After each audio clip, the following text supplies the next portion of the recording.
Welcome, welcome, welcome, welcome, welcome. Um, so this isn't going to be a long stream today, guys. I'm at work in my office, as you can see, and I am working on a edit. But I figured I'd just jump on, give you guys some insight into my workflow, and how I like to get things ready for a client, which makes my editing process a lot easier. So, um, just wanted to give you guys a quick intro on what's going on. So this was an interview today with Impacto Media in partnership with Esperanza Art Center. And so today I was granted the opportunity to be the videographer to capture these moments and capture this interview.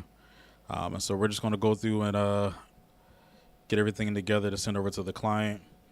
I'm going to be showing you guys how I kind of work through my workflow with Frame.io, and how Frame.io actually helps me to get done the work a lot faster and more efficient for the client. So basically, what it does is I can come into my software, DaVinci, which is what I edit in mostly, and it allows me to send like a rough draft.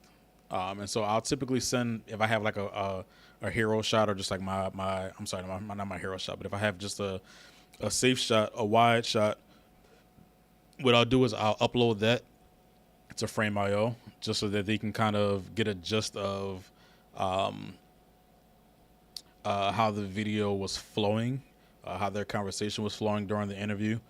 And then they're able to add comments and things like that. And as they're commenting, I can see the live comments come back inside of DaVinci.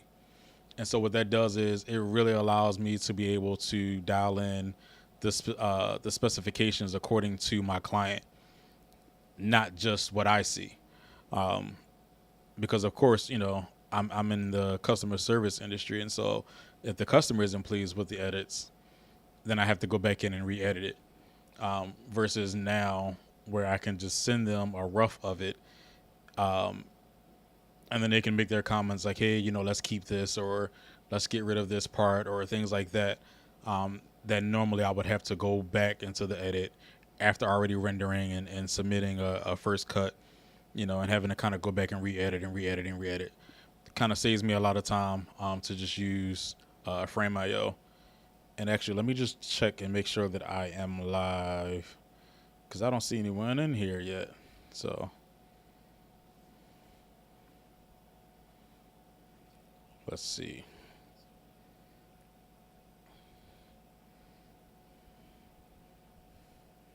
Oh yeah, we're live. All right, let me fix my camera up a little bit. I'm a little off center. Wrong way. All right, there we go. Oh, and so right now I'm using the Logitech. It's my webcam. I'm not using anything special, um, like my DJI or FX or any of my Sony products. Um, just at the office. So, of course, something quick. All right, so let's get right into it. So this is DaVinci here. This is my workspace. I love DaVinci. Um, this thing allows me to do both video and audio, and special effects and After Effects. I can do it all inside of one software, which is why I love DaVinci. Um, I was using Premiere before, but there is nothing like DaVinci at all. Like DaVinci is ridiculous. Um, for me being an audio guy, and then transferring into video, this is great because I don't have to go out of my software like with Adobe where I would have to leave out of it and go into something like Audacity, or I have to go into Logic and do things and then bounce that down and put that back. Nah, all of that stuff is right here. So I'll just give you guys a quick walkthrough um, of all of the different pages that we have here. So this right here is our media page. Literally, it's just where we dump all of the assets, all of the media. All of those things get dumped right here inside of this pool. Next up is the cut page. I skip past this cut page because I go right to the edit page. But in here, as we're bringing in the media, I can cut specifically where I want to use my in and out points and things like that.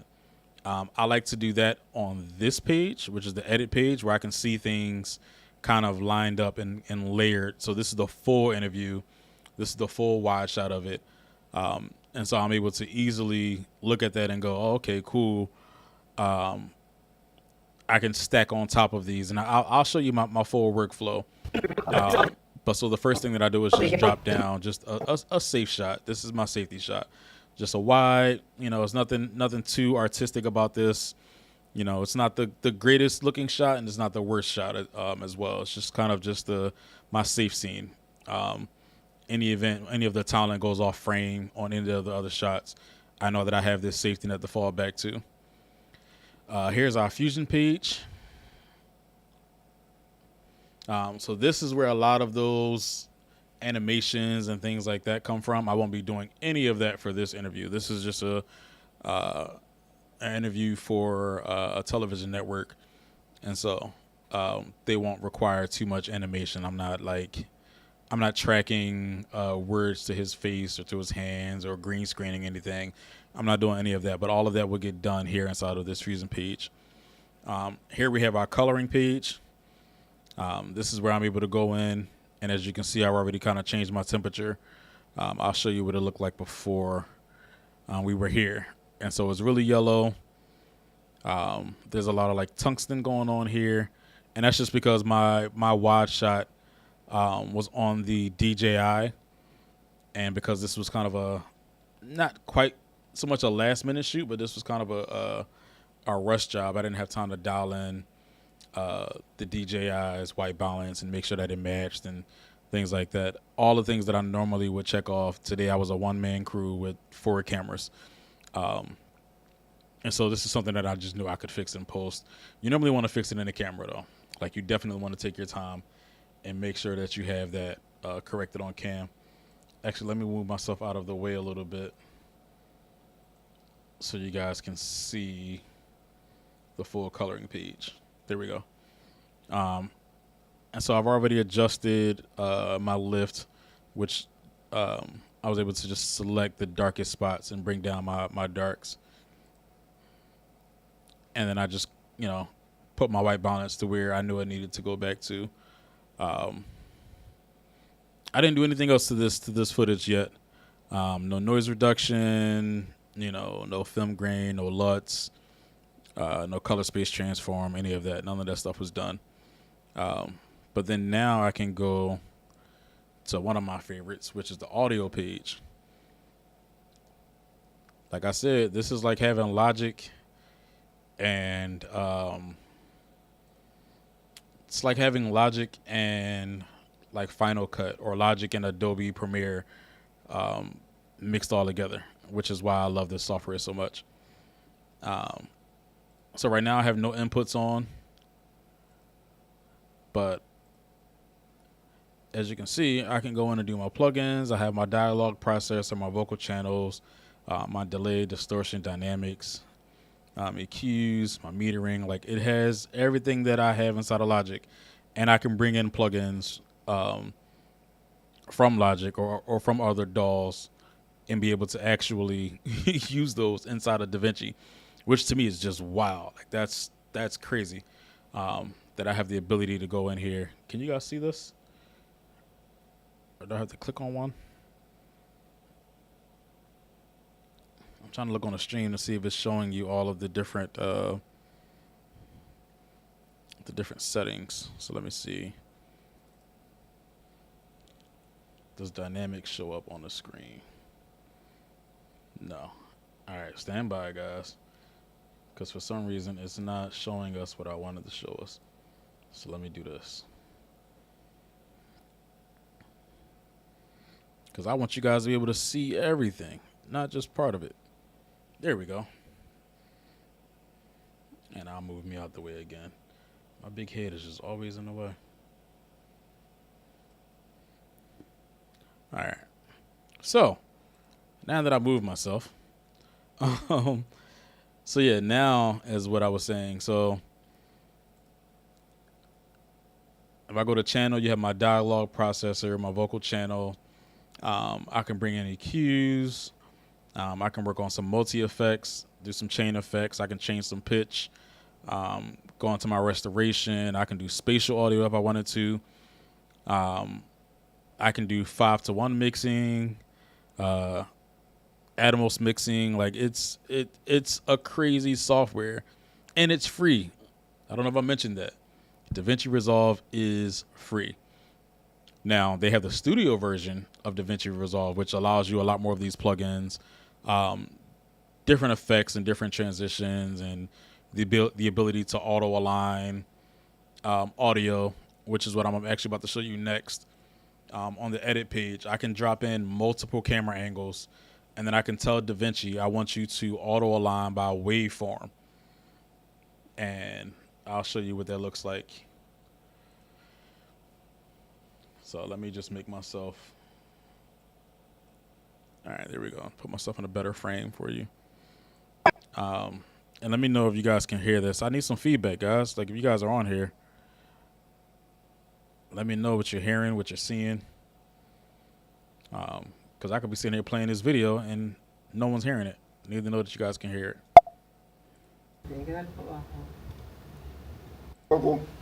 Hasta que conocí un tal Gilberto Santiago que se llamaba la Orquesta Casino en el 72 y él fue el que me trajo a la ciudad de Filadelfia para empezar a tocar. Cuando yo empecé con Gilberto Santiago en Hamilton, New Jersey, yo me acuerdo que yo tocaba y lo que yo cobraba era una arca pura y un relleno.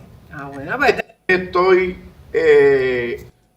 All right, so that's just the scratch audio. But then I know I have his lavalier mic on my FX6 camera. So what I'll do now is I'll bring down the FX6 and it'll give me both audio files that I know that I'll need to work with. And I can get rid of all the ones that I'm not going to be using. My mouse is like glitching out. I don't know if it's dying on me or if I'm just overworking this computer right now. It's definitely the mouse because my touchpad is working fine. So I will unlink these first and then get rid of all of these dead tracks that recorded, and which I'm not sure why I had dead tracks, but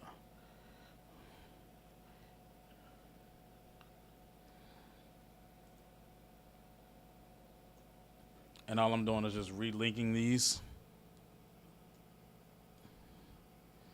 so that this audio moves with this video, because the last thing I want to do is mess up my audio or my video.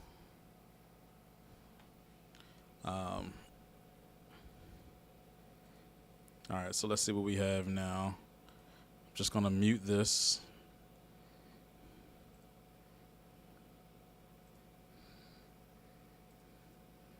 And so it's really simple.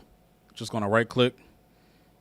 And I did have a slate, so being as though I wasn't, let me mute this audio really quickly. Being as though I wasn't running time code, I did something called slate. So actually I could line these up a lot easier by clicking and dragging this to right where I know this slate is.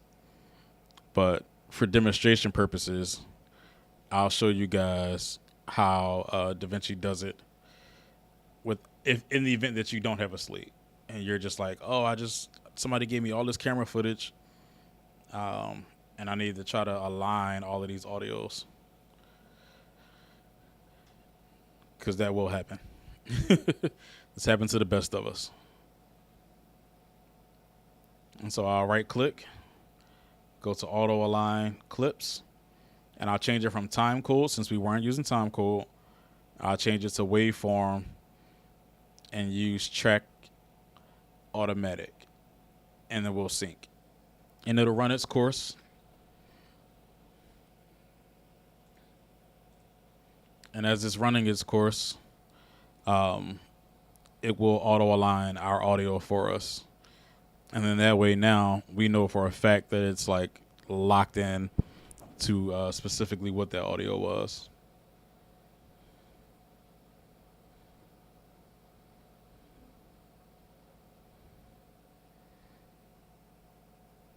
And it normally doesn't take this long. It's just I'm editing on the same computer that I'm streaming on, so it's doing a lot of work right now.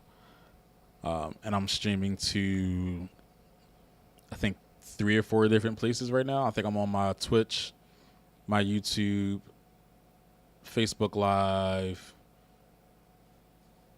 It may only be 3.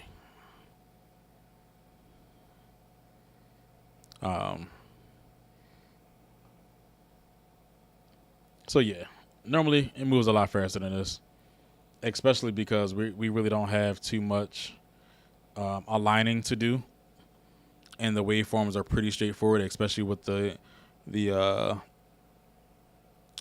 the slate mark being there. It can literally just align just those, but you know, if that's not there, like I said, it you can easily align waveforms. I've done it with concerts, with television networks, with interviews, with everything. Auto align works perfectly fine. Something that I am going to show you guys. Not sure if you can see it, and I have to figure out how to change this battery in this this mouse. But I don't know if you guys can see it, but the frames are a little different. So I'll also be changing what is going on. I'll also be changing the size of these images as well. So I'll show you how all of that works in a second, though. Come on, 100%. Give me 100. And I can transcribe all of this. They have actually integrated AI into DaVinci, so it's pretty ridiculous. Like, if there were background noise, like let's say we weren't in studio and we were recording all of these outside of the studio, if there were to be background noise, I could literally go to AI dialogue leveler and I can change it from here. There's just a bunch of different things that DaVinci has been introducing now, which wasn't quite there before. And that's kind of why I love them. Like they're constantly just updating to the times. And keeping us up to date with what we need to be working on, what we need to be doing. All right. So these two are now aligned. And I'll go and I'll do this for all of the other clips. But for right now, I'll just show you guys this one.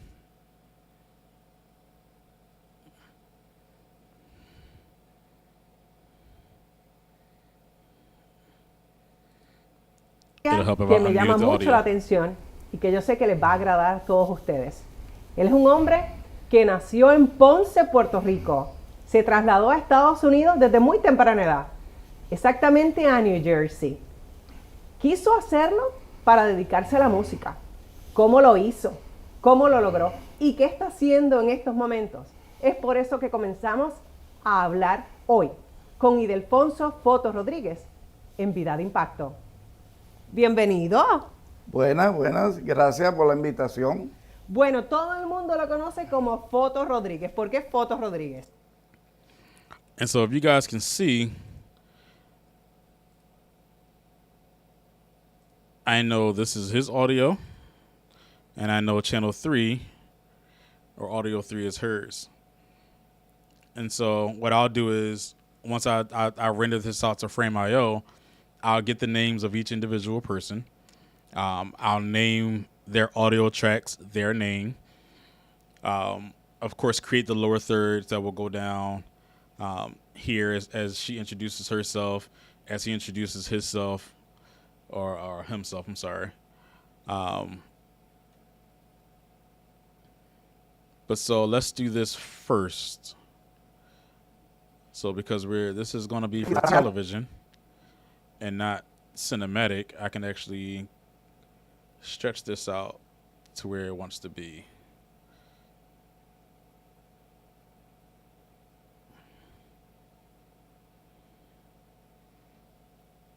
Which should now and you'll see it. You see this little gap, so you know that I have a little bit more to go right there. So right at 1.070, and then as we're doing our cuts, we're able to go from full screen to full screen, which will give us a beautiful image. Él tiene una cámara de esas antiguas y donde quiera sacaba fotos. Now, me personally, I don't like stretching out images. I would rather keep hers at the height that she's at. All right. And then go and take this one back. So let me click out.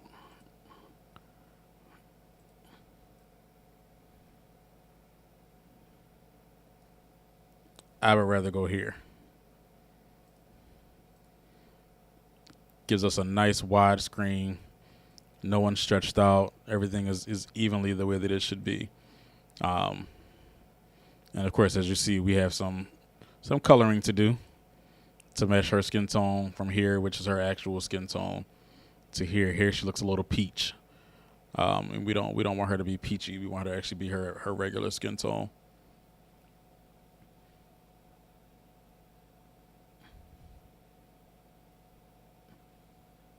And so if you guys don't know, you should be saving as you're going along. So I'm just going to do a quick save while I'm working on that. And then now I'm going to bring in his camera shot.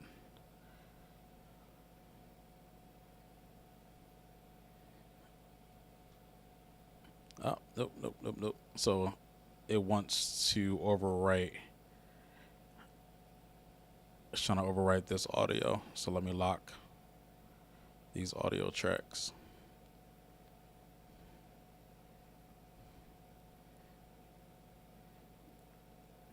Compress them down a little bit, because these two are the ones that I actually want to use. I'll bring in the last audio track when he goes to go play timbales.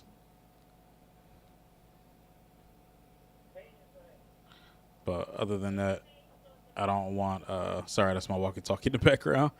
Told you guys I'm in my office at work, so you guys are getting to see the real deal here. And then me locking that now allows this to drop into place where I wanted it to, which is his camera shot. So his tight shot and her tight shot are now overlapping each other. And since I've showed you the process of the auto align, I'll just manually align this one. Just to get things going a lot faster.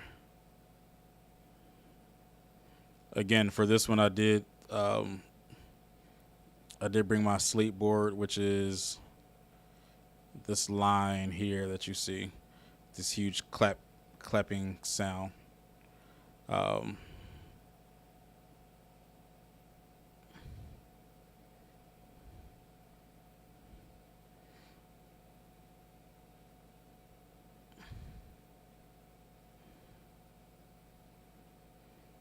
And so what I'll do is I will find it on this audio, which is just scratch audio, so I'm not even going to be keeping it. But I'll find it. Sorry, my mouse is acting up, so I was trying to use the track bar while doing this.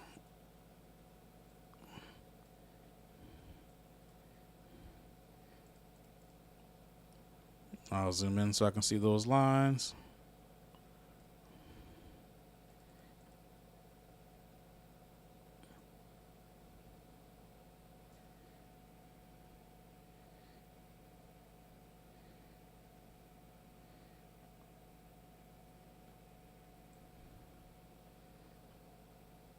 And I'll just make sure that we're all lined up.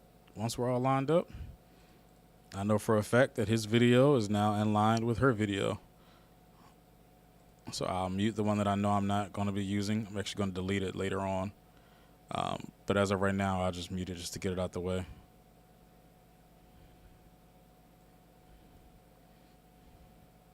Let me give myself some more space. So as you can see, they're all aligned. que me llama mucho la atención y que yo sé que les va a agradar a todos ustedes. Él es un hombre que nació en Ponce, Puerto Rico. Se trasladó a Estados Unidos desde muy temprana edad, exactamente a New Jersey. Quiso hacerlo para dedicarse a la música. ¿Cómo lo hizo? ¿Cómo lo logró? ¿Y qué está haciendo en estos momentos? Es por eso que comenzamos a hablar hoy con Idelfonso Foto Rodríguez en Vida de Impacto. Bienvenido. Buenas, gracias por la invitación. Bueno, todo el mundo lo conoce como Foto Rodríguez. ¿Por qué Foto Rodríguez? Mi nombre comenzó Foto, un vecino. Now, his is playing back with a bit of a lag. And so, because I am working my computer right now, I'm going to change my playback resolution from 4K and I'm going to drop it down a quarter. So now we're right around like 720, close to 1080. I shot all of these at 4096, which would give me the sharpest image that I would need. For social media, I'll render it down to about 1080. And then for the website and all of the rest of those things, we'll leave it at 4K. But for right now, just for playback purposes, so that it plays back smoother, I'm dropping it down a quarter of my formatted resolution. Vecino que tenía, y él tenía una cámara de esas antiguas, y donde quiera sacaba fotos. But again, this is all things that I do during workflow. If you guys have any questions, pues yo cogía a la gente, la engañaba, y decía, bueno. If you guys have any questions while I'm going through this, feel free to throw it inside the chat. And I'll show you guys what I work on when I look at things like this, both audio and video. So again, this audio here, I don't really care about. This is scratch audio from the camera. So this can this can get deleted. Let me make sure I'm not clicking on any other audio. Okay. Why are you removing? Sorry guys. I unlinked it. Yeah, I definitely unlinked those.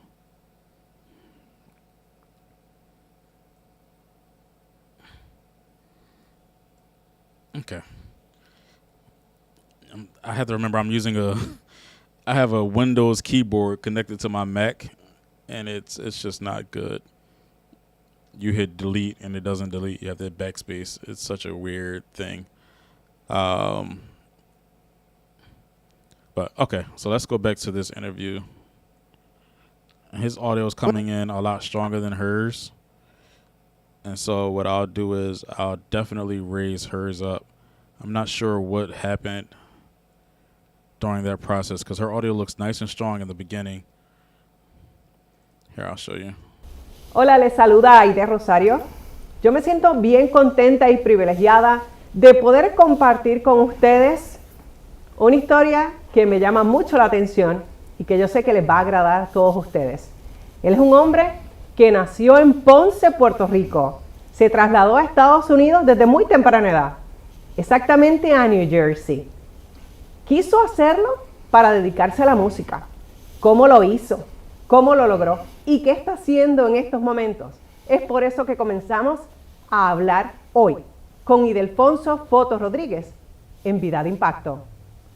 Bienvenido. Buenas, gracias por la invitación. Bueno, todo el mundo lo conoce como Foto Rodríguez. ¿Por qué Foto Rodríguez? Mi nombre comenzó Foto, un vecino que tenía. Yeah, so for some reason, like right here, her audio dipped down. I'm not sure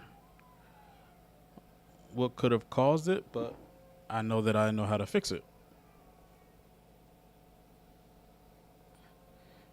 So I will click on just this audio.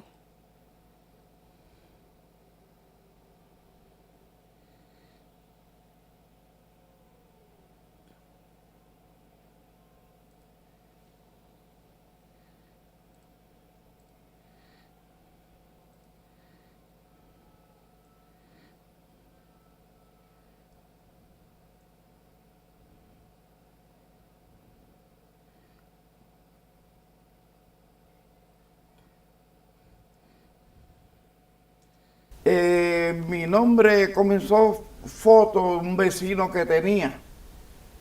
Y él tenía una cámara de esas antiguas. Y donde quiera sacaba fotos y me dice, toma fotos, sacarle retrato a la gente. Pues yo cogía a la gente, la engañaba, y decía, voy a hacer una foto, voy a hacer una foto. Entonces en el barrio me pusieron, esta foto. Entonces esta foto, y ya foto de esta se quedó. foto, y ya de esta foto.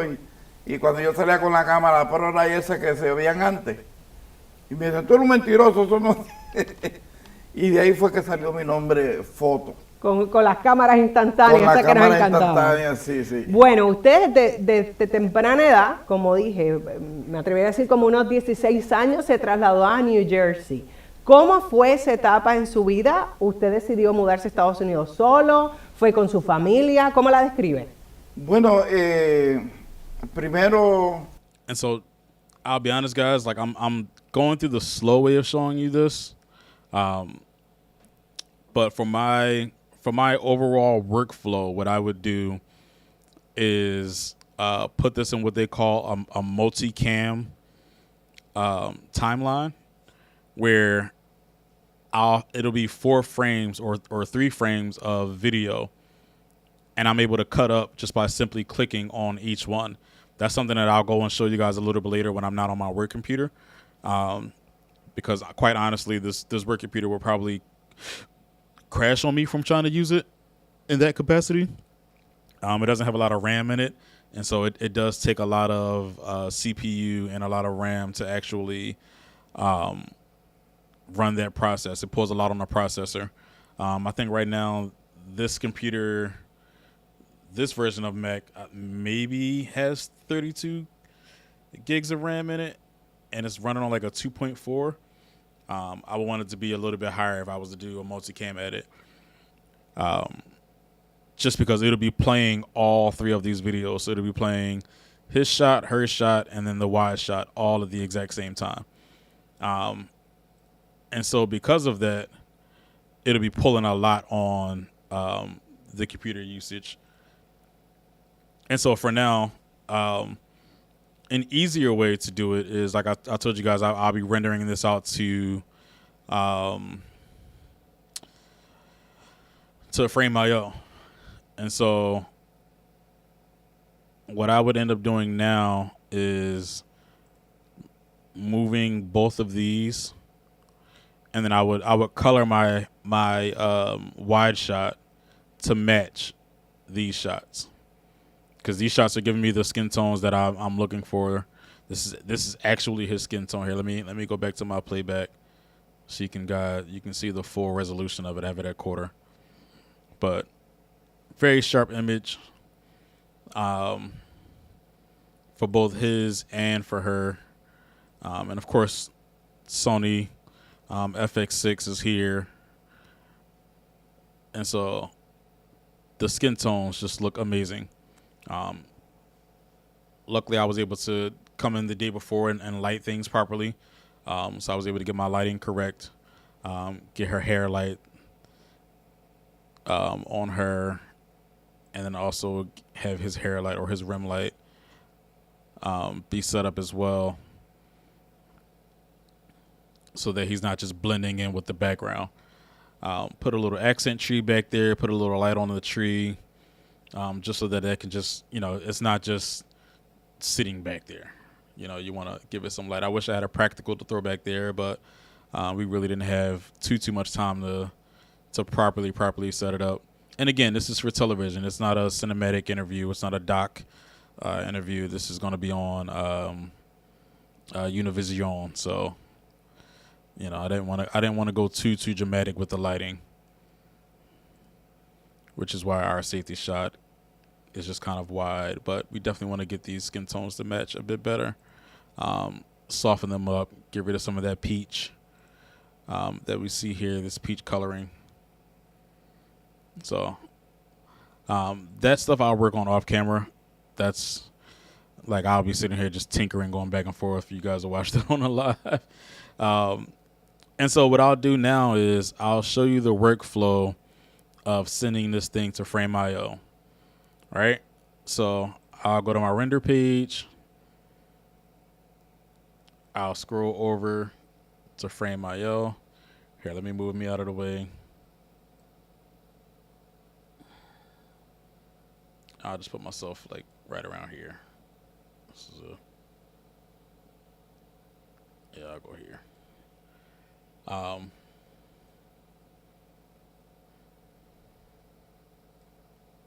So I'll click on Frame.io. I'll tell it that my resolution is going to be 1920 by 1080 because I don't want to upload a 4K to online. And then I'll name this Impacto Media. No, I'll say Impacto Interview.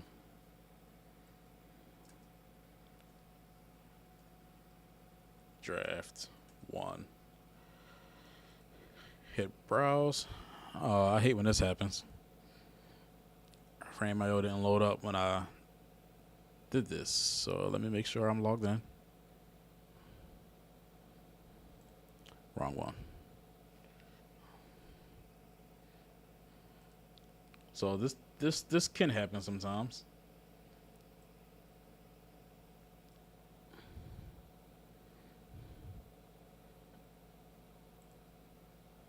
All right, I'm connected to the cloud. My network is there.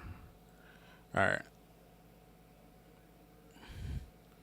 So I will do a quick close and reopen so that it can load into Frame.io.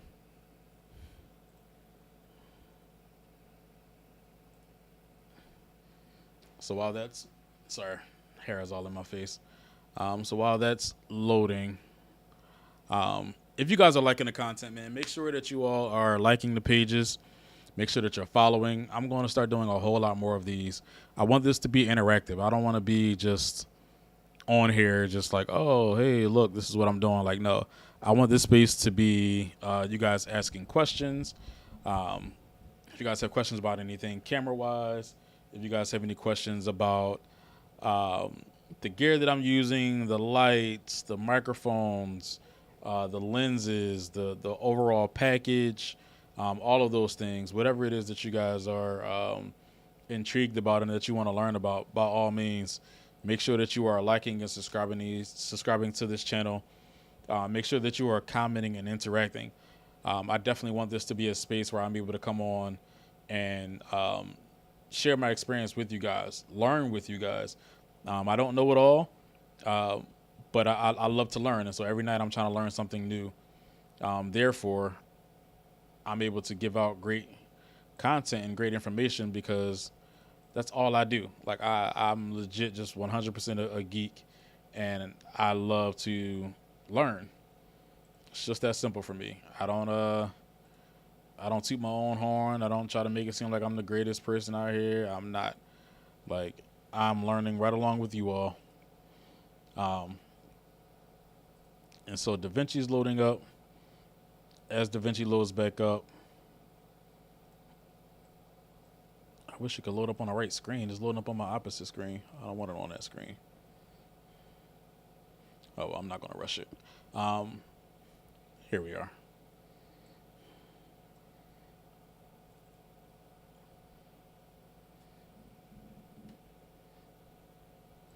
All right, let me get you guys back on so you can see the screen. All right, now let's see. Let's see if it's doing what it's supposed to be doing. There we go. All right. So I'll choose a folder. Of course, it'll go under Esperanza Art Center because that's who this work was done for. I'll hit OK. And it shows me exactly where it's uploading to. And I'll name it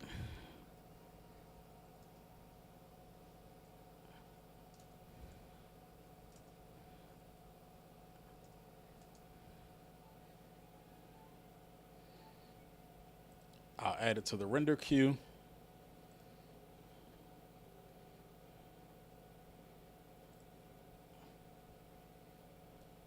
And off it goes.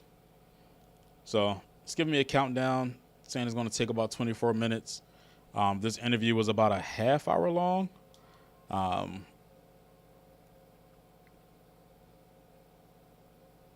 so because of that, it is going to take a little bit of time for it to render all the way out. and go up to Frame.io. And so, if you guys want to, I will come back on once this thing is finished uploading. I can go check on a few things upstairs, and then I'll come back to you guys.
What's up, y'all?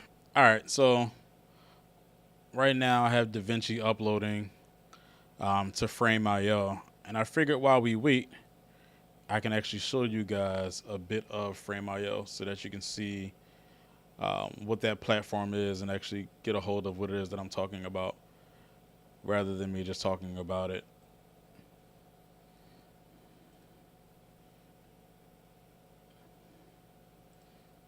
So I'm just going to log in here, and then I'll share my screen with you all.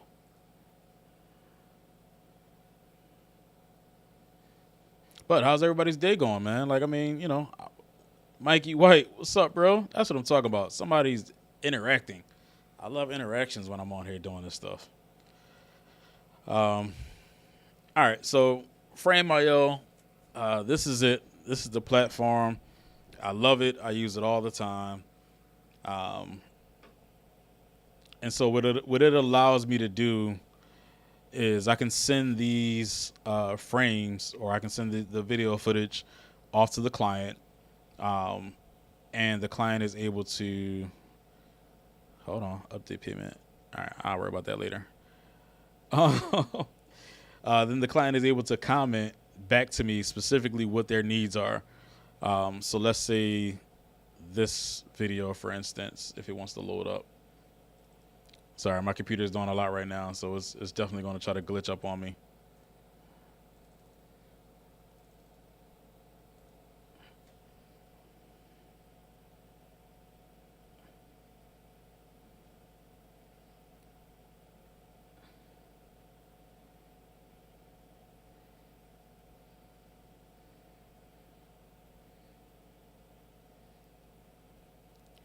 All right, so here it looks like I was writing comments to myself. And so, actually, I think I was writing it to my son, because I had my son doing the edits for this one for me. Let me see. Let me get myself out of the way so you guys can see specifically what I'm talking about. So here's Frame.io.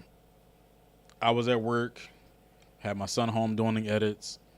And so right at the timeline, as the video is playing, right at the marker 3:08, it says starts here.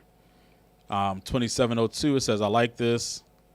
51:34, the videos are here. So as he's editing at home on DaVinci, all of these are coming up as bookmarks for him on his timeline, and it's just me talking about the video.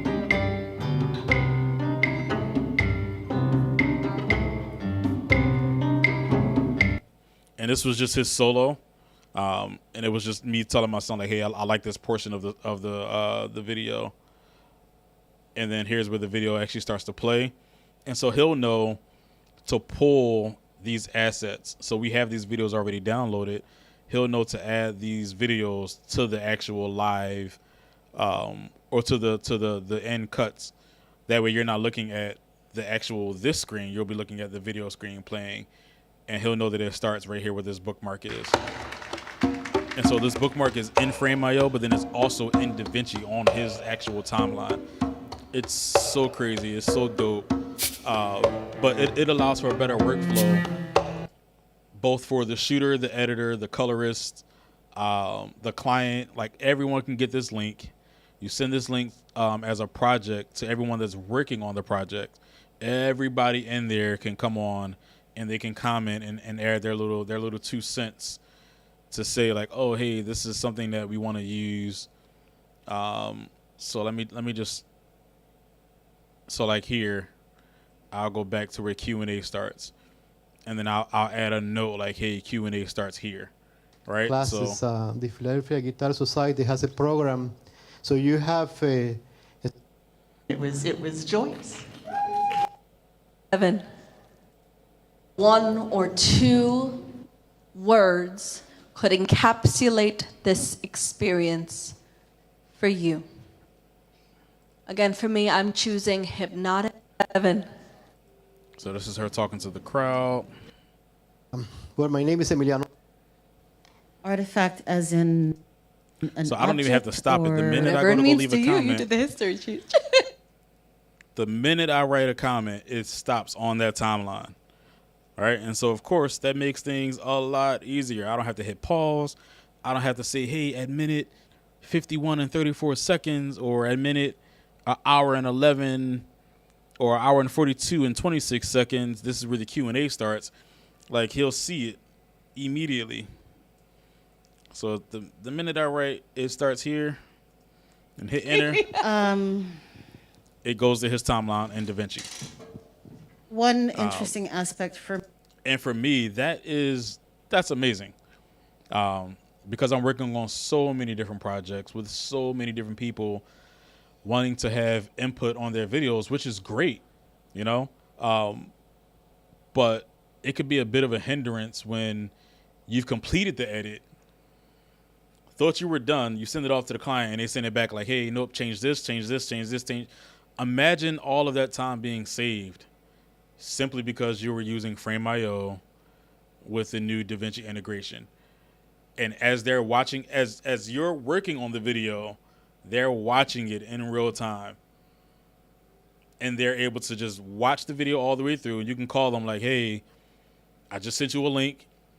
Please, by all means, go watch the rough draft and give me all of your feedback. And as they're giving you all of their feedback, it's showing up as a bookmark in your editing software. So you'll see the minute they hit enter, you'll see their name, and then you'll see the bookmark. And all you have to do is hover over the bookmark, and it'll tell you like, oh, this is what this client said. And then now you can just easily go right to that and get to work. It's so much easier, man. Hold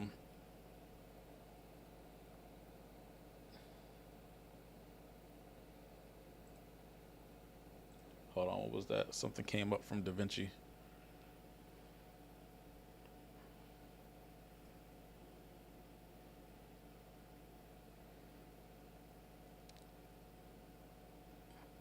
I thought I saw something. Am I tripping, guys?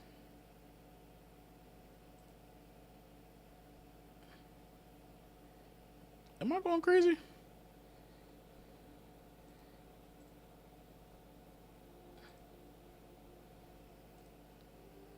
Okay.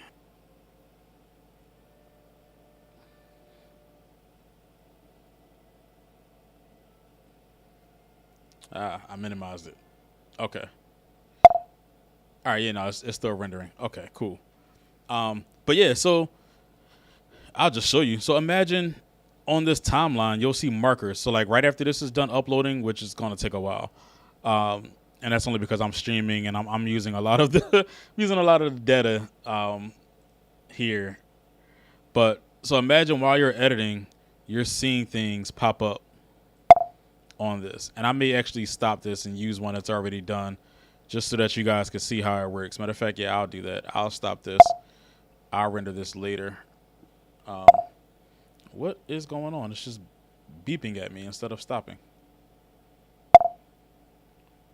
Alrighty, let's see what's going on here.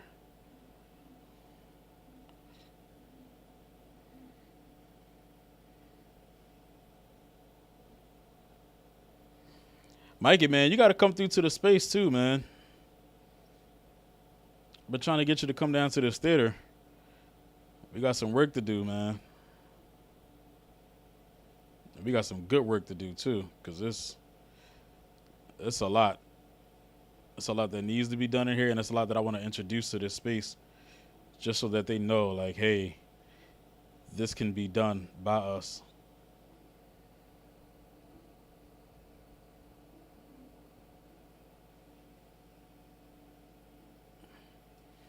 All right. Let me just stop this for now.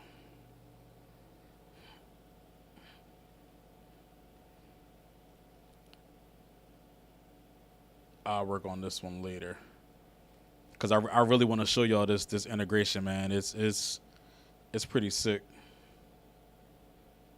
As soon as my computer act like it wants to work with me, I don't know what's going on today. Maybe it's the heat. It is rather hot. Yo, bro. So I got Boots and Adam Blackstone coming too on the 27th. I'll send you the flyer for it. They're coming to do a TED Talk up inside of our Grand Salon. That's going to be dope. Like, you definitely want to be here for that. Get some real insight. What, some of the happenings. All right. Did it just completely crash on me? I think it did. It did. Good. That's what I wanted. All right, so let me go back. So this is one. So you see that I put this in here, right? Q&A starts here. I'm gonna see if I still have this video saved inside of my DaVinci files. Let's see. Are there any other things?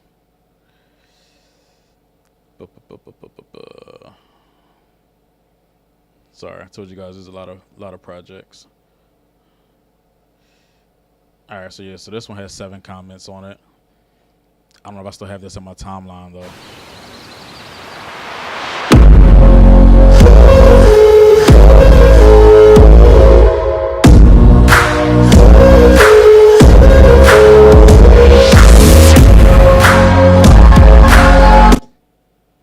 So I can also stop this video and just click on specifically what these people are saying. So hold on, this is coming from the client.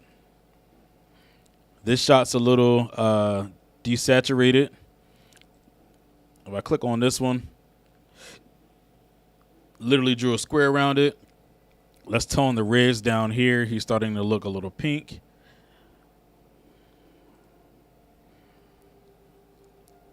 Ocean is a little bit overblown. Like, imagine having all of this while you're editing. Like, bro, it's crazy work. Like, you don't even have to sit here and be like, oh, well, what do you mean? I'm not sure what you're talking about. It's right here. They can outline it. They can tell you exactly what it is. This one just says, I want to leave a comment here. I love how this shot came out. Great work. This shot definitely came out dope. And then this one, let's make this shot a little bit brighter. So imagine you're just working with your entire team, man, and they're able to literally, like, tell you what they want, how they want it. These shadows are really harsh. Let's brighten them a bit. And they're able to tell you specifically what they're talking about, where they're talking about it. And so while you're in your editing software, man, you can make all of these changes. Let's go ahead and play it, though.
I ain't gonna show y'all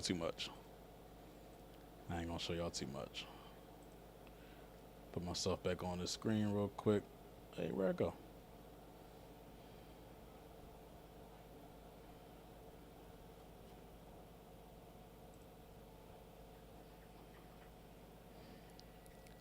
Let me go see if DaVinci opened back up so I can show y'all how fast this stuff is working, because it's amazing. Like, it really is. Some of so many people are fearing this AI technology and this world that we're moving into, but it is making our jobs, our workflow, a lot better. I won't say it's making our jobs easier.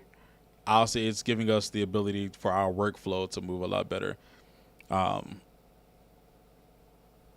the way, if y'all like this shot, this is my screensaver. I shot this myself with my drone. Me and my boys are flying our drones. Me, Dave, Cummings, he's in Atlanta now doing some amazing work. We decided to go down to the art museum, take our drones up, and fly down to City Hall.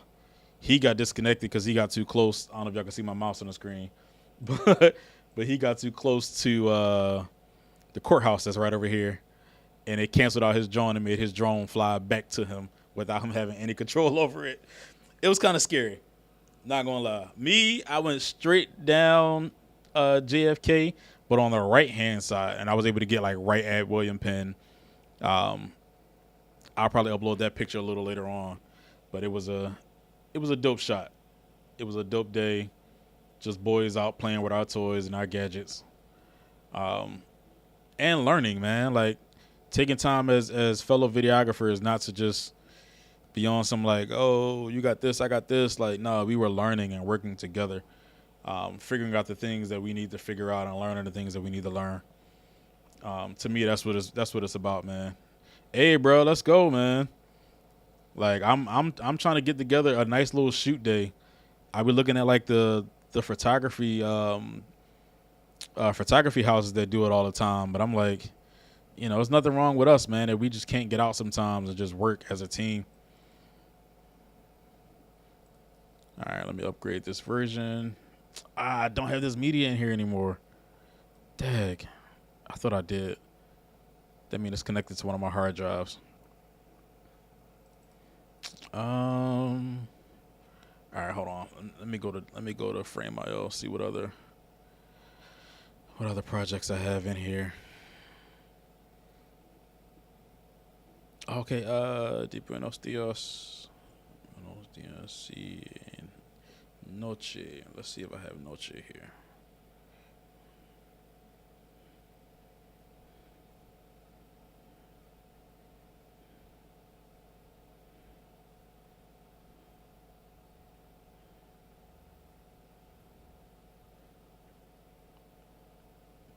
No, because that's right. He was editing this on a Mac Mini.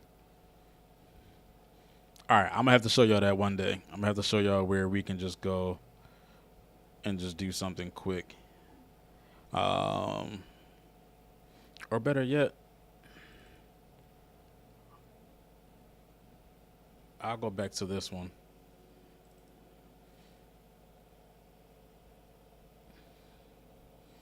No, for sure, bro. Like, and I'm new to this. So, like, I'm going to keep it 100 with y'all. I be learning. Like, I'm having fun out here because I'm just doing it every day, all day as a job. So I'm just around a bunch of dope people. Like, I have to give big shout outs, man, to my old boss. Even though I'm no longer with that company, I still got to shout him and his team out, man. James Evans, over at CARE.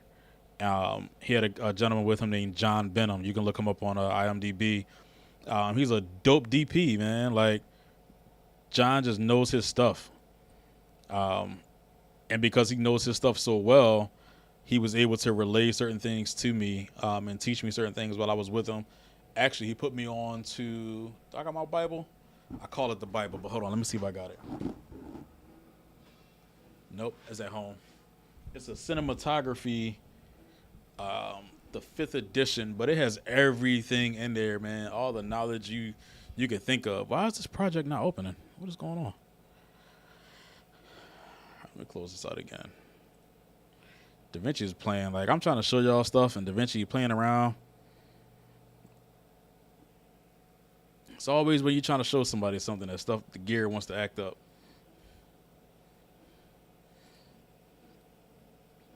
But yeah, man, I'm definitely gonna be going live a lot more, man. Like, for shows, like actually showing how I think when I'm operating sound.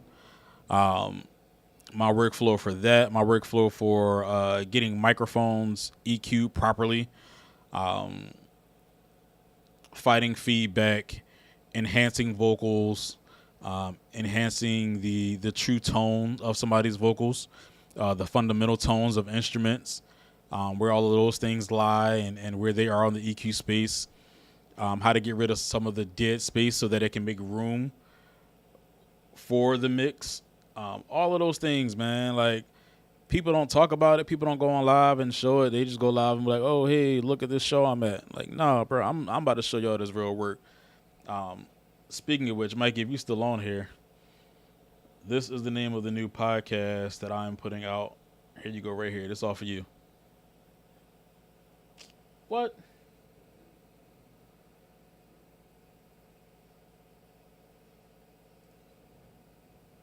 Oh yeah, bro. I'm trying. I am trying. I just played my video earlier, now saying that it can't locate the file.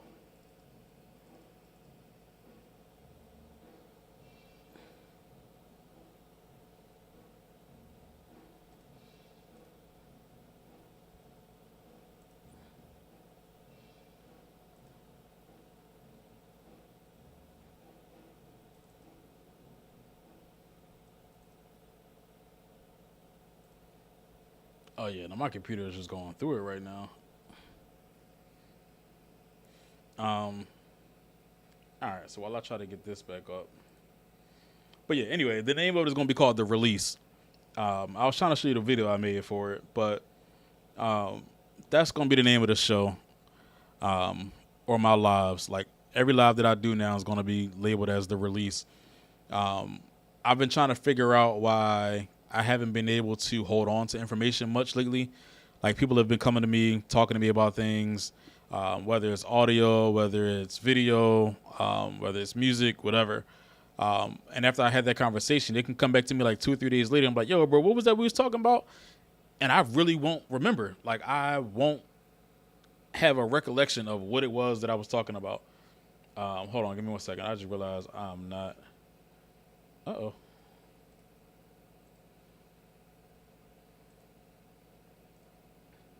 All right, there we go. I realized that I wasn't able to recall what it was that I was talking about. And I kept trying to figure out why. Like, why can't I tell them what we talked about? Like, why I can't recall that conversation? And it's simple. I released it to them. I wasn't choosing to hold on to that information any longer. I was literally choosing to say, "Hey, here's the information that I have. I'm giving it to you. You take it and you run with it." And so when the conversation was over, I wasn't holding on to it anymore for myself. Like, of course, there's some information that I just know that's never going to leave my brain. But if you come back and ask about that specific conversation that we had, I probably won't remember it because I gave it to you. It was on you for you to hold on to it, keep up with it, take notes, do whatever.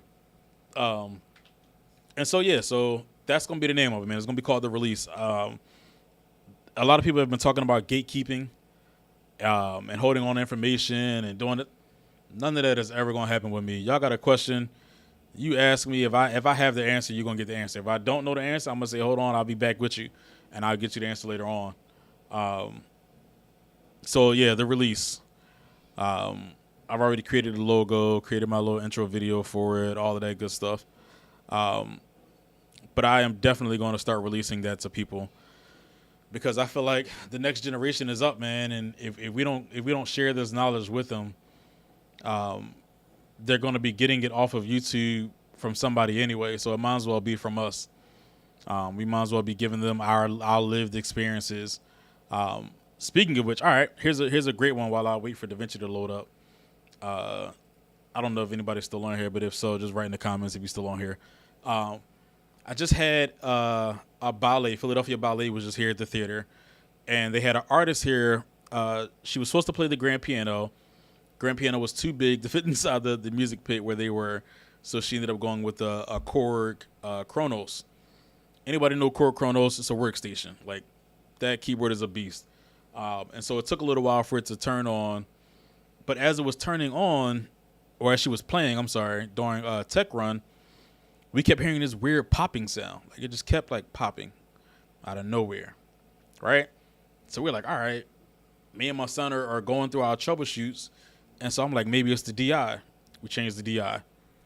Maybe it's the connection because we connected two XLRs rather than just doing a home run. So we did away with that, did a whole run, ran a whole 100-foot directly from her DI right into the snake. Changed out her 1/4-inch cable to a balanced 1/4-inch cable. So now she has all new cables, brand new DI, and it's still giving us this popping issue. This is where lived experiences comes into play from just being in the world, man. Like, being around this stuff. And I love my brother Matt. If y'all don't know who Matthew Cook is, definitely one of the best techs out here, man. Especially when it just comes down to electronics. Like, that dude's brain for anything that has an on-off switch or a plug is ridiculous. And so I remembered something that happened with us when we were at church. And it was a grounding issue at one of the churches that we were working for. I mean, nothing in there was grounded. Like, it was crazy. TVs was connected to monitors, was connected to a lamp. Like, it's crazy. So I said to their production manager for Philadelphia Ballet, and mind you, these are like union techs. Like, these are like people that are in this industry all the time. Like, he does this for a living just as well as I do. I was like, hey, I don't think you're grounded. And he was looking like, what do you mean? Like, what do you mean we're not grounded? I said, hey, check your power plug and see if it has all 3 prongs on it. So he checks his IAC, unplugs it out the surge strip. That has all 3 prongs on it. We're like, all right, cool. That can't be it. Then I say, wait a minute. Is the power strip grounded? And lo and behold, he checks the power strip. And on the end of the power strip, no ground. Swap out the power strip, plug it back up. Just that simple change of a cord completely changed the popping that was happening coming from the signal flow. And so what was happening was our lighting director was calling cues and was cueing lights from the floor. He was plugged into the exact same outlet as the keyboard player. And so every time he went go, or he pressed his go button on lights to control the Eon XC, it was triggering a popping sound or a fluctuation of electricity was happening. And now we were hearing it going through the keyboard channel into the house system. And so stuff like that is stuff that I want to go over. Why is this not focusing on me? Keep focusing behind me. Sorry, I'm not using one of my cameras, so this thing is like all over the place. And so, like, you know, stuff like that, man. Like, I bought a little camera. I now have the DJI Osmo Pocket 3. It's a small little handheld. Has a gimbal attachment or a gimbal attached to the top of it. 1-inch sensor, so it's great for low light. It came with a little microphone, so I'll be using that, and I can actually go live from that camera, which I think is dope. This is still not loading up. This is actually starting to make me mad. Because not only do I need to do work, like I'm also trying to show you guys this. But I also need to get this work done. And DaVinci doesn't want to open up. Like, what the heck?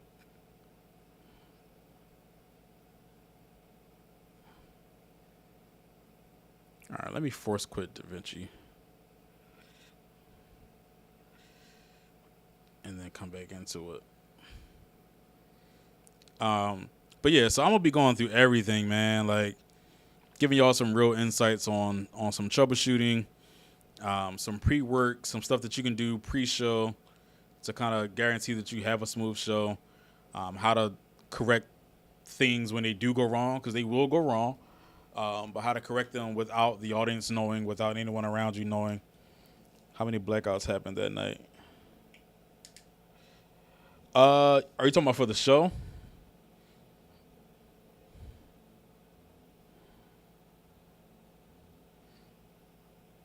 Mike, if you're talking about for the show, so because we don't have a front closing curtain, we actually create blackouts as transitions. So we go dark a lot in this theater. You'll be on stage and instead of a curtain closing, we just go dark. And you got to find your place in the dark, and then lights come back up, and you better be ready to go.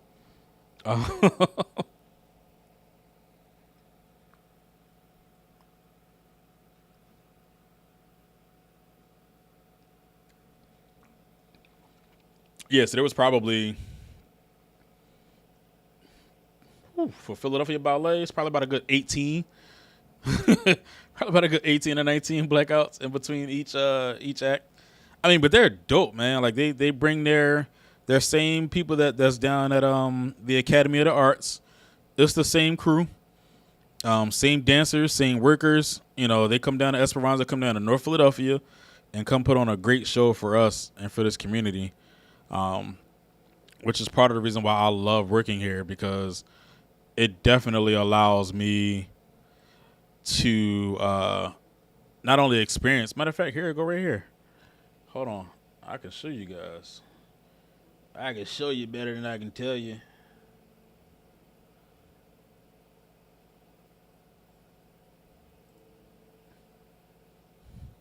Yeah, here we go. Philadelphia 2025.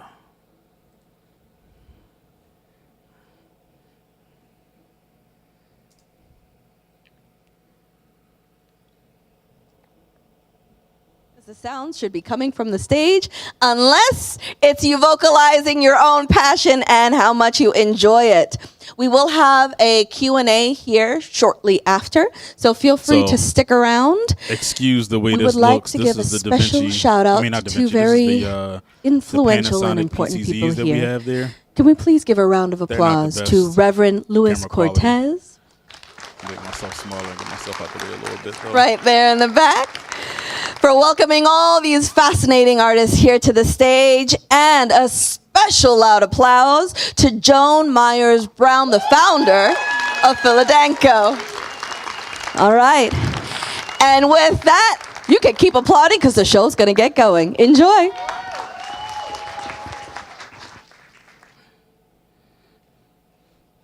There's your blackout. Like it goes dark, and then now they're in place.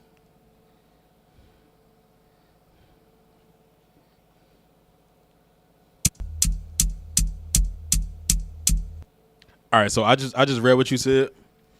So if you continue, so right now I'm in the beta version. So they just put out DaVinci 20. So I know that I was going to be running into problems with that because I'm one of the beta testers for it right now. So I downloaded the beta, and so I knew for a fact on this computer, with me, instead of me having DaVinci 19 and I'm on DaVinci 20 beta, it's definitely going to be crashing up on me. If you go back, once I'm done this live, go back and watch the beginning. What I learned is changing the playback ratio from full to quarter. That stops a lot of that glitching that DaVinci was doing before, because it is such a powerful tool and such a powerful software. If you don't have a CPU that can handle it, it's going to either give up and crash on you, or it's going to make all of your footage like glitchy. And so you'll add like maybe like some noise reduction, or you may add like an effect, and all of a sudden you won't be able to see it correctly. So you'll go inside of DaVinci, go to playback, and then go drop it down to up playback resolution, and then drop it from full to quarter. So it'll take your image, what you're looking at. It'll take it from 4K down to like 1080 or 720, depending on like how you want to drop it down, as far as you want to drop it. It doesn't change how it doesn't change the render. I just realized I'm not on the screen and I'm steady talking. So it doesn't change the rendering though. Like, so you can play it back in 1080, you can play it back in 720, As soon as you hit render, it's going to render back out to whatever it is you have it set. So you can have it set to 4K, 6K, 8K, whatever your resolution is that you're putting out doesn't affect it. And so I have learned that. Also saving after like every other change. I just do that as a safe thought. I do that in Premiere. I think Premiere is crashing me more than DaVinci has. Once I figured out it was my computer and it wasn't the software. I have a Mac Mini at home that has the M2 in it, and smooth.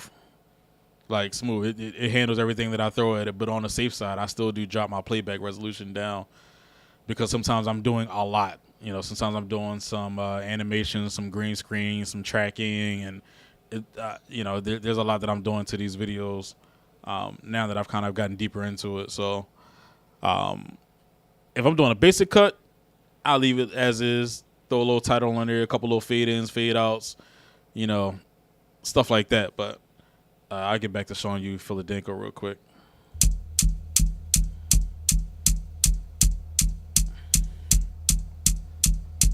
And this is just my FX6. I just left it on a wide shot for this.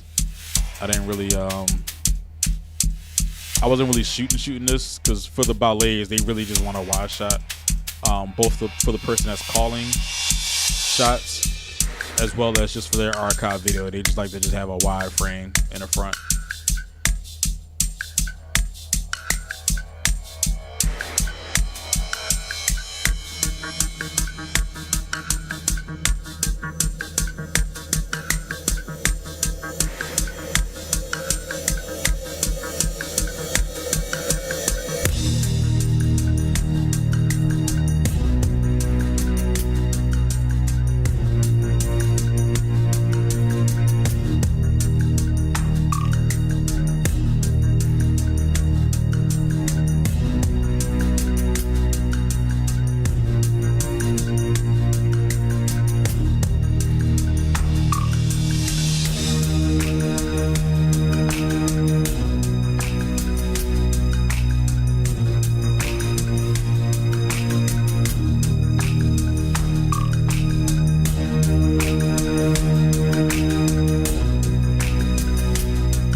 Yeah, bro. They be killing.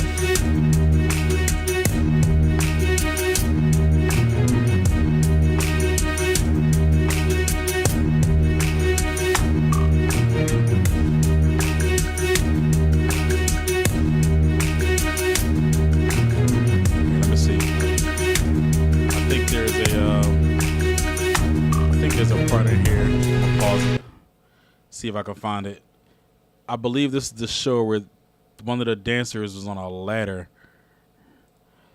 Yeah, here it is. She kills this solo.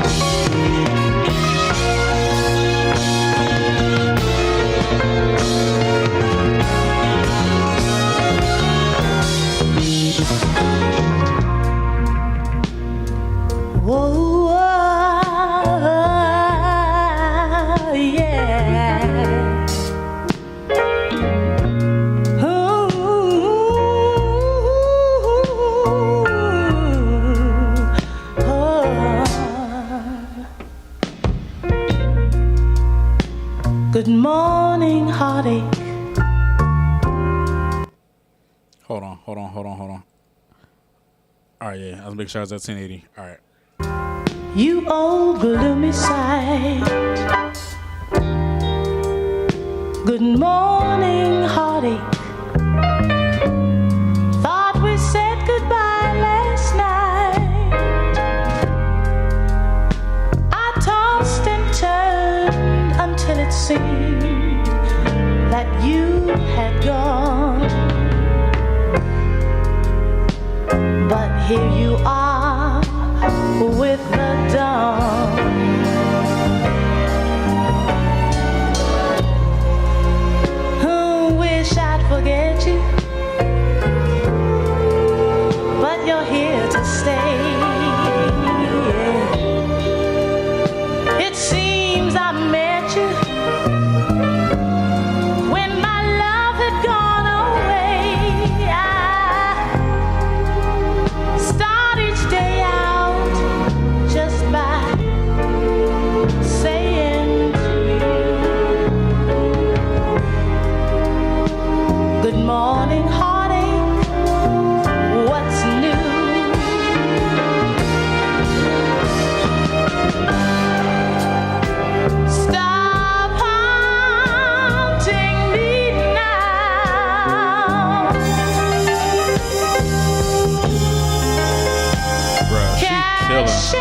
old Sierra video.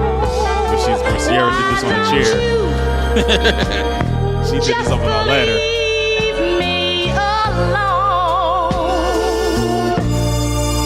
One hand, top of a ladder. Got those Monday blues, those straight through Sunday blues. Oh, good morning, heartache. Here we go, here we go, here we go again. Well, Yes, sir. good morning, heartache. You're the one who knew me when. I guess I might as well get used to you hanging around. Good morning, heartache. I see you're back in town.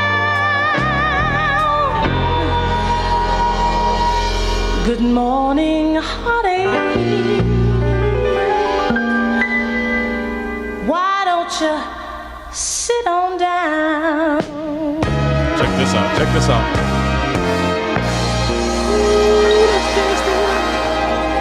A split Sit on top, getting carried by 4 men, and I'm gonna just walk off.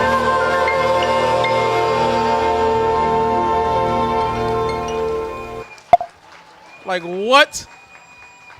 What? Bro, who does that? Like, I'm gonna do a split on this ladder. Y'all gonna close it up and carry me off. Like, come on, bro.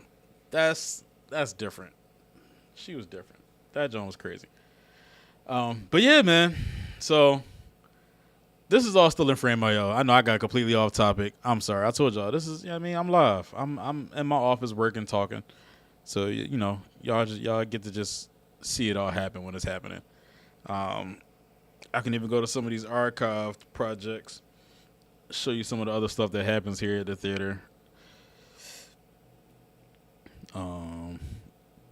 What was the first night? First night was 9, 10, let's see what this is. All right, now.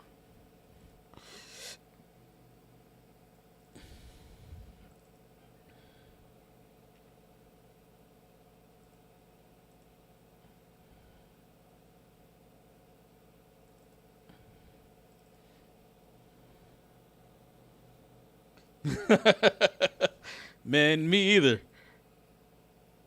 Like she made that ladder musical or artistic, I should say. All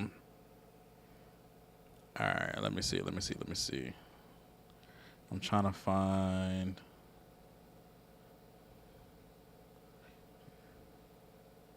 This is all just a still shot. So that's not the one. So we had a play here that we won a Barrymore award for called Nichos. And I had the privilege of being asked to do the videography for it. And when I tell you we shot our behinds off, like, I wish I had a better camera crew, but the camera crew I had were great. It just took a lot of direction. And so, as you know, as a director,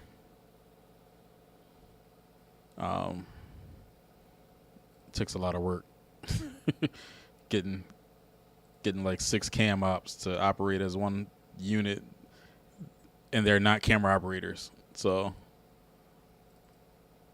trying to make sure I'm using terminology that they can easily understand.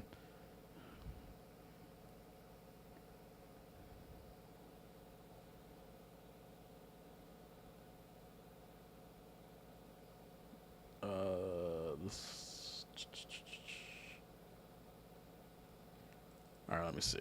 This might be some of it.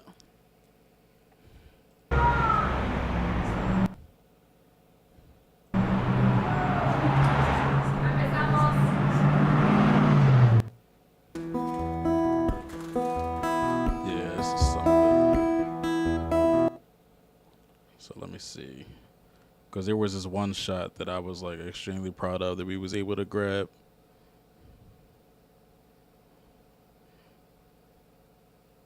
It was when this young lady. Yeah, I think this is it. I don't know if this is the full shots. A otra cosa, mariposa. Me encanta lo difícil que eres porque me desafías, me empujas, me comprendes.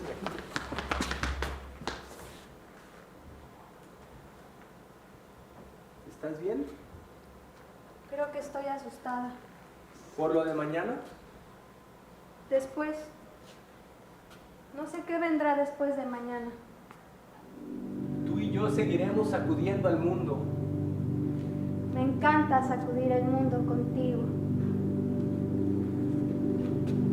Al ver tantas desgracias,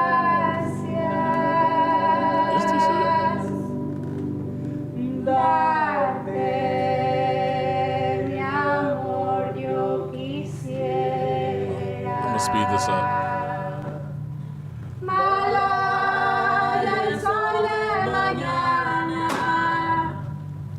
This might be it.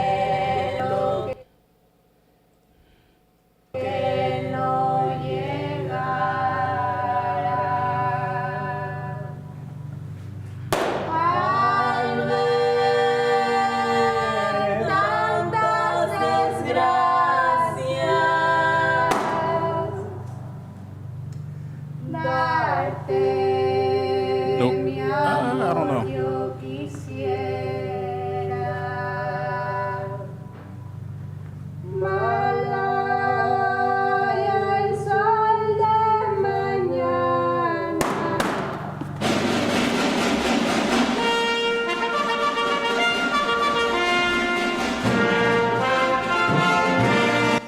Oh yeah, bro. This set took a month. Yeah, I think we took the whole September to build this set. Like it was pretty intense. So the way that this set was supposed to work is it's split in half. So like this end here was supposed to close in front to like a pyramid that went up in front of it.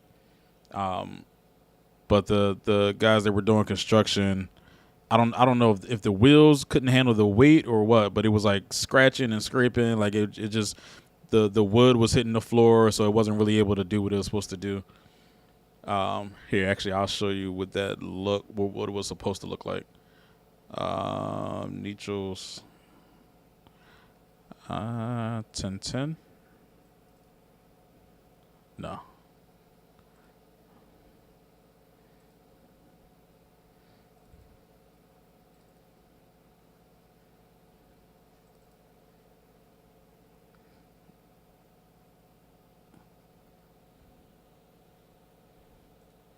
I could have sworn I just looked at it.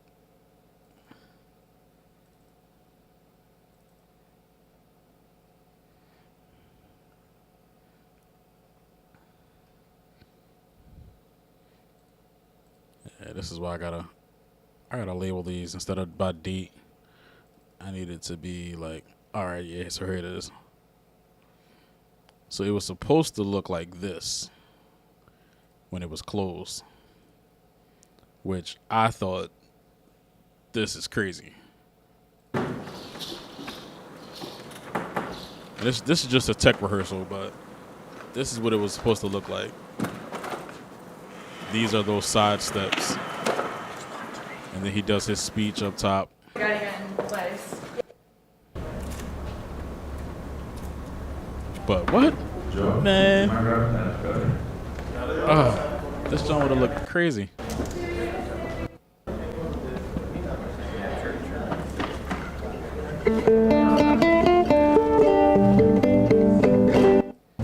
And so the band is like right underneath these stairs.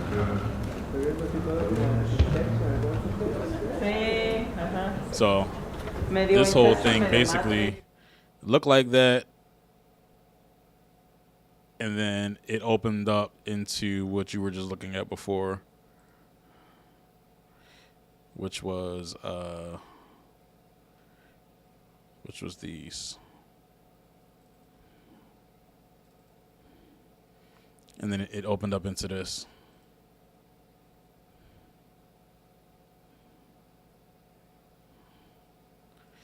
All right, yeah, here's a good one.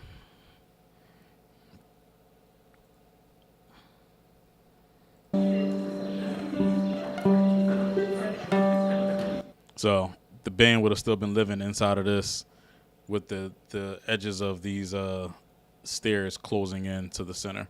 And as you can see the like scrapes on the floor from the sofa coming out, but like we couldn't get it to close and open properly. It was definitely like a weird situation that we were running into. It still was dope as ever though. Trying to show you some of these shots because I know you're a shooter since I have you. Extendiéndose a cada rincón de nuestro ser y tierra. And the light grew within us, spreading to every corner of our being and land. Zampampa de Ipanaciko. Pero luego vinieron. But then they came. So FYI, these are the proxy version of these. All of these were shot in 4K. Actually, no. 4K and 6K cameras. Because I had the Blackmagic 6Ks, I had the Ursa, and then my FX6.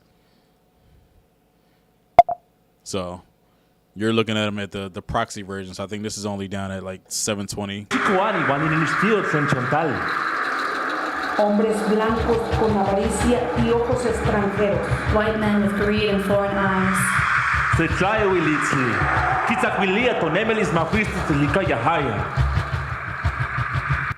And we recorded all individual cameras too. So I might be calling on you, man, when it's time to like actually edit this thing because it's a big project.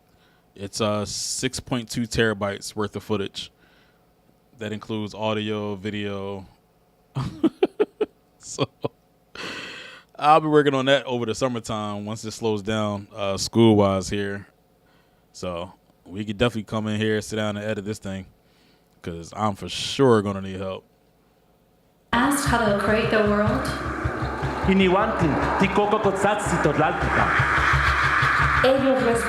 A lot of this is just from my the switcher. Like I was just upstairs kind of just giving myself like a rough draft of what I wanted to see the edits look like. So like we'll go from like this wide shot of full stage to some of like the enclosed bedroom stuff. Him inside the bathroom. You know, actually, again, trying to shoot this because we knew where we were. Well, I knew what I was shooting for. So I wanted it to look like what it was that I wanted to have in my end project. So I just figured I'd do some of my pre-cuts early just to give myself an idea on what I wanted to do. Well,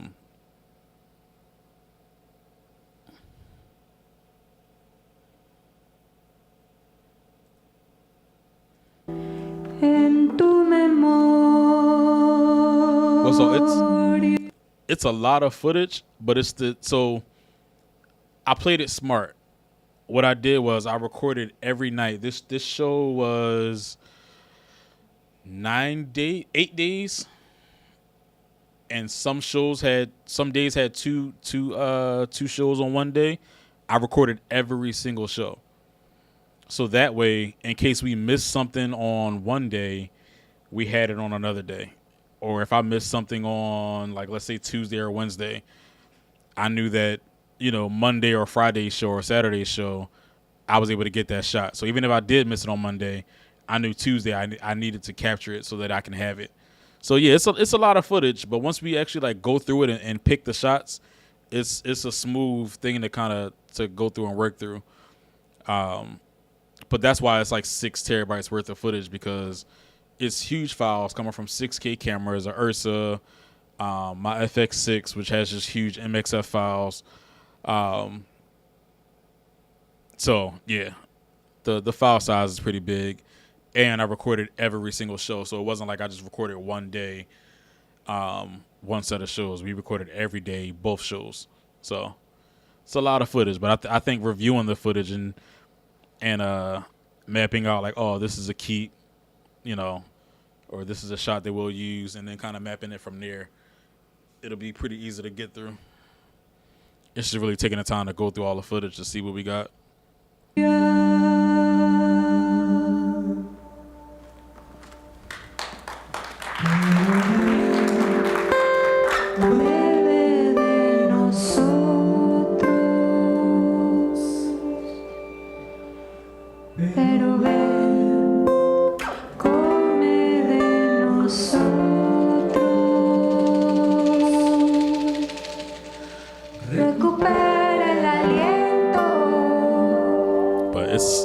It's some beautiful artistry in here, man. Like even some of these. Spoiling and fermenting, giving off this sweet, sickly smell like abundance. Yeah. Let me see. Do I have one sitting down? All right, yeah. So this is probably night 2, because by night 3 I snuck a microphone right here in this little opening. I snuck a lavalier mic so that they could pick up his audio. But then there's shots like this, the fight between husband and wife. Eso, vete con otro hombre, vete con otro güey y vas a ver lo que va a pasar. Sí, será. ¿De qué hablas? Típico, uno es amable con una mujer y lo tratan como un cabrón. 6. Culpabilizar. Ey, pobrecita la princesa que no aguanta una conversación. 7. Descalificar. Ya, por favor, para. Ey, ¿tienes miedo? ¿Tienes miedo? Mírame. 8. Ridiculizar, ofender. Miren todos a la princesa, a la fresita que no aguanta una conversación, un chiste. 9. Humillar al público. Suéltame. Ok, ¿qué vas a hacer, ¿Qué vas a hacer, pendeja? 10. Intimidad, amenazar. No es mío. 11. Controlar, prohibir. ¿A quién intentas llamar, 12.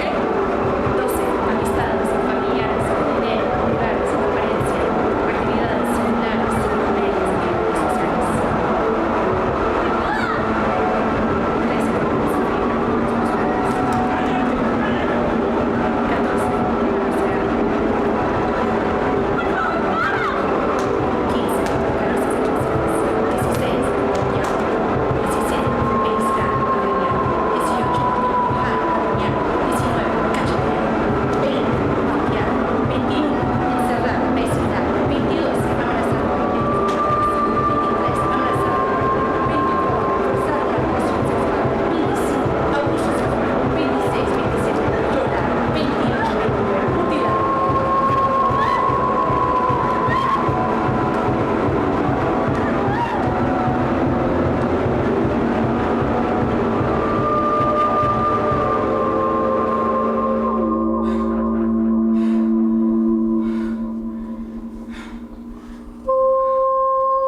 Mutilar. Asesinar.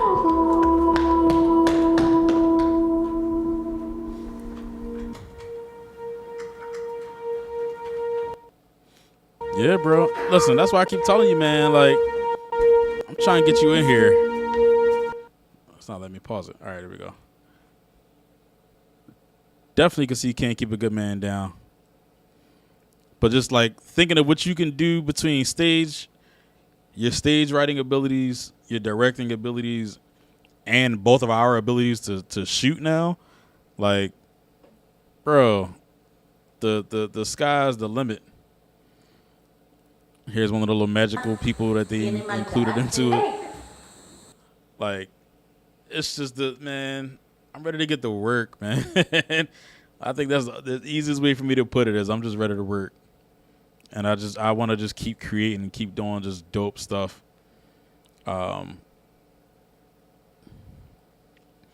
yeah, so here's that. Remember I was telling you about that shot before. Let me see. This is what it was supposed to look like because it was a really dope angle that we had on cam.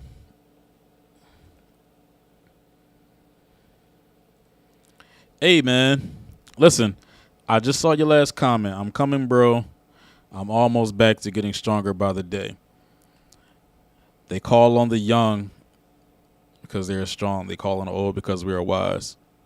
Use your wisdom. You don't have to use your strength. Take your time. Get stronger. But also call on the ones that have strength and use them, bro. Seriously.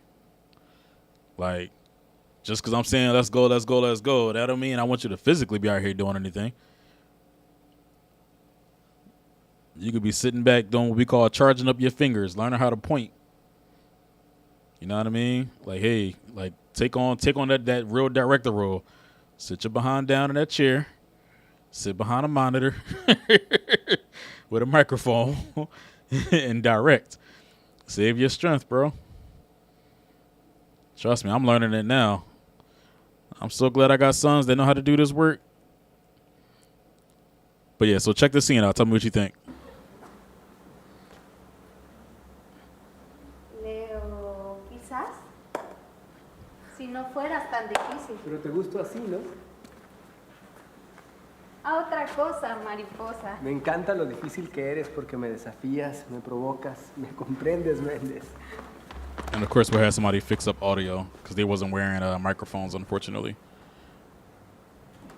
¿Estás bien? Creo que estoy asustada. ¿Por lo de mañana? Después. No sé qué pasará después de mañana. Tú y yo seguiremos sacudiendo al mundo. I tried to set this shot up to look so good. Al ver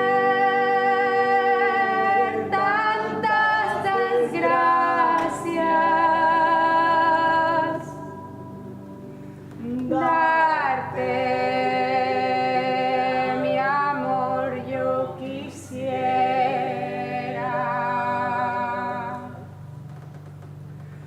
Malaya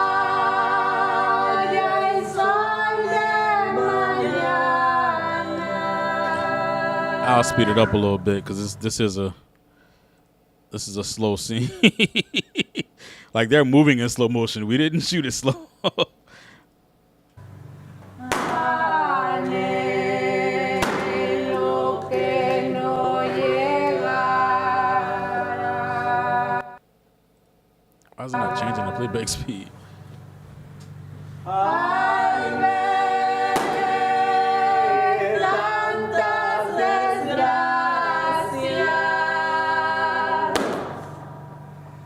darte mi amor yo quisiera. You know, that's them actually acting it out on stage in slow motion. Malaya el sol de mañana.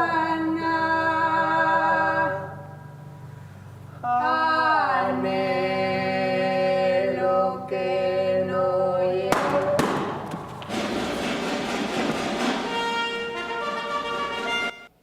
But yeah, man. So I'm gonna be that was just me on switcher, bro.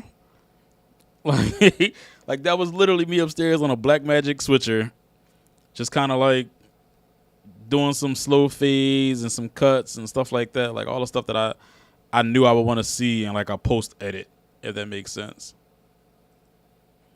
Then here's our cop scene. Right, AI could definitely do that. At the time, I had to do it live, man. Like, I mean, Some bad things can happen to you if you stay in here long enough. Criminal things. We find all kinds of things hidden in pillowcases, bedposts, and those things can keep you in here for a long time. It'd be a shame if I'm here longer than you need to be. Shut the fuck up. What did you say to me? I'm sorry. What I meant to say was shut the fuck up, you fucking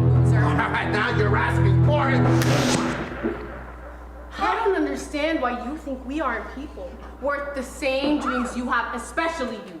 You and I share complexion, we share ancestry, and you think you're better than me because you have a passport?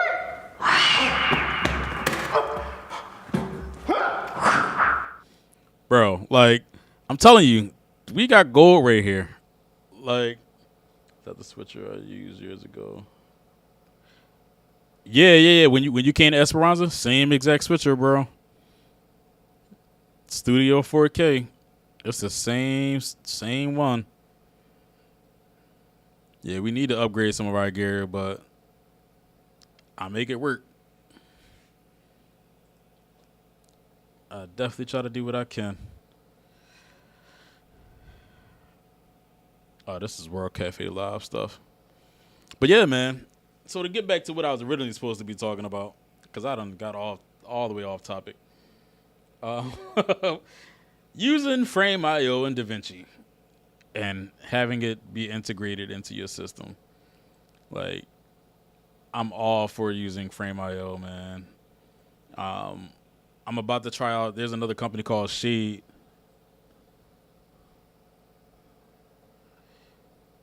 Yeah. No, it's. I want to upgrade our cameras, like our PTZs. I want to get us some Bird Dogs instead of those Panasonics. Those Panasonics are extremely noisy. And because we're in a theater, we deal with a lot of low light. So I need to make sure that my PTZ cameras can handle low light. And I don't have to worry about like adding noise reduction onto the footage after. Like I want to be able to come back and edit this stuff and have to do less corrections and have more time like doing artistic cuts and stuff like that. Like I don't want to just have to keep correcting footage and then it's taking time to do the edit because now the footage is messing us up. So yeah. I mean, we have Blackmagic Studio 4Ks for our floor cameras. And then I always bring my FX6 with me anyway, so that's just a low light beast. But Sony has a grant called Sony Creates. See, telling y'all, I'm releasing everything. But the Sony Create grant gives you $30,000 for the gear and $30,000 for the project. And so whatever project it is that you want to work on, even if you don't have the gear and you have a concept, you get the youth. Maybe you can go use it through your church, use their 501c3, and, pitch to them your idea for the project. And if they accept it and they accept your grant proposal, you get the gear and you get the people to come on and help curate that and help put everything together for you. So it's a dope move. Sony Creates. But man, that's pretty much it for today. I am about to shut this computer down, let it get its brain back together, because for some reason, DaVinci doesn't want to open up right now. Like I've been trying to, the whole time I've been showing you this while trying to get DaVinci open, and it's been acting crazy.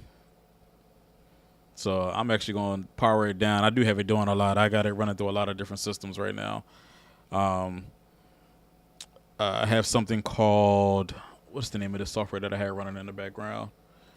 It can upscale any footage that you, Topaz Video AI. Here, I'll write it in the comments so you can see what it is.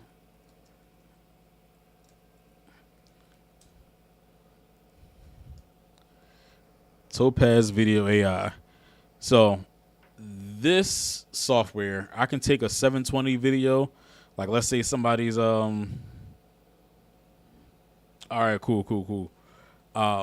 Let's say somebody's like 480 video. You can upscale that thing to 1080 to 4K, and it literally like does all the work for you. So that was running in the background, so I'm pretty sure it was messing with my computer while I was trying to open up DaVinci too. But listen, y'all, thank y'all for hanging out with me. Thank you, Mikey White, the great director, Mikey White, y'all. This man is a walking miracle. Make sure y'all go and follow him. Make sure y'all go and see everything that he has going on, man. Great singer, great skater, great just overall man with a now an even greater testimony. we've all been through some stuff growing up where we grew up, but definitely make sure that you guys are following his work, man. He puts it all into the arts, puts it all into his singing. We actually did our experience tour together. We were going around to different schools and helping out the youth even back then. So it's great for us to be able to reconnect now and be able to move forward and get some things going again. But that's it for me, y'all. I'm going to finish up a little bit of work here. I love you guys. Make sure that you guys are following, liking the page. Make sure that you're subscribing to the YouTube channel. My Twitch is on here. My Twitch is Animal8790. Make sure that you guys are following me on there as well. I will be streaming. I want to try to do it every day. I'm not going to lie, y'all. I got a lot of work, and I got a lot of kids, and I got proms and graduations and all this other stuff that's coming up. So it won't be every day. But turn on that old notification bell, man. If you like the content, I know it was a little long. I've been on here for almost 2 hours, and I talked about a lot of stuff. I probably won't be on here that long all the time. I'll probably get on and start just giving y'all little snippets, man. But again, I don't want to withhold any information. Like, I don't want to keep it all to myself. I want to release it all. So I want y'all to get on here, man. Make it interactive. Make it fun. I can even start bringing in some people, and y'all can ask questions while I'm doing some of the different things that I'm doing. So you can get to know some of the stuff that I'm using and the workflows and how it works. I'll make sure that I'm not doing anything else in the background next time so that I can actually show you guys how Frame.io integrates with DaVinci properly. So you can see when I comment on Frame.io that it shows up in DaVinci. Like, I want y'all to see that interactive talk, especially for my videographers and my people that are getting into it. It just makes the workflow so much easier. You don't have to worry about fighting with the client on what they want. Like, they're going to hit you with, oh, I want this video done, or I want this and I want that. And you don't have to sit there and be on some like, oh, well, I just rendered it. I'm done. I'm tired. I don't want to go back into it. We never say it to the client, but that's really how we feel sometimes. We just really want to keep it 100. After that 5th draft of going back and making corrections, you're like, all right, like I'm tired of re-editing this video. I'm tired of looking at it. I'm tired of touching it. Let's get it right the first time. Let's work on our communication between us and the client. Frame.io was the way to do that. Shade is a way to do that. There's these different programs and softwares out here that allows the ball to be passed to the client's court. So that's how I look at it. Everything that I work on, I upload it to Frame.io. I send it to the client. Say, hey, please give me back all comments and revisions, because now the ball's in their court. So if it takes a month to get the video done, it's because you took a month giving me back the revisions and everything that you needed done on the video. Versus, I give it to you, you watch it, all you got to do is type. You don't have to hit pause. You don't have to do any of that. You don't have to tell me time markers. I don't need any of those things. I just need you to just comment randomly. If you see something you like, I like this, keep this. I don't like this, get rid of this. This looks dark here. This doesn't work here. Whatever it is. Like, I've shown you guys proof. Like, you can highlight it and you can say, like, oh, right here, where's my finger? You can say, right here, I don't want this jacket in the background. That's cool. And Frame.io, highlight it. I don't want that. That light back there is too bright. Where is it? That light back there is too bright. Turn that down. Whatever it could be, that's what Frame.io is for. It's for making both the job easier for the client and for the videographer, or for the cinematographer, for the editor, for the colorist, for the audio engineers, for everybody on that team. You can share their project with them, and it integrates into most of the softwares, but specifically for me, it integrates into DaVinci because I can do everything in there. I can do my audio corrections. I have my AI integrations in there. I can do voiceovers in DaVinci. I can record audio into DaVinci. It's just the overall tool to get everything done that I need. And then most of my clients need it at the same time, which is why my turnaround time is a lot better than others, because I don't have time to waste. You give me a video, I shoot it. It's in Frame.io within like 24 hours. And then now I'm sending it back to you like, hey, listen, here's your rough. Let me know what you think. Or I'll do a quick rough cut, and I'll cut up really quickly, and you can say, oh, well, no, I didn't like this cut here. I didn't want this, and I didn't want that. Cool. I have no problem with that. Just put it in Frame.io.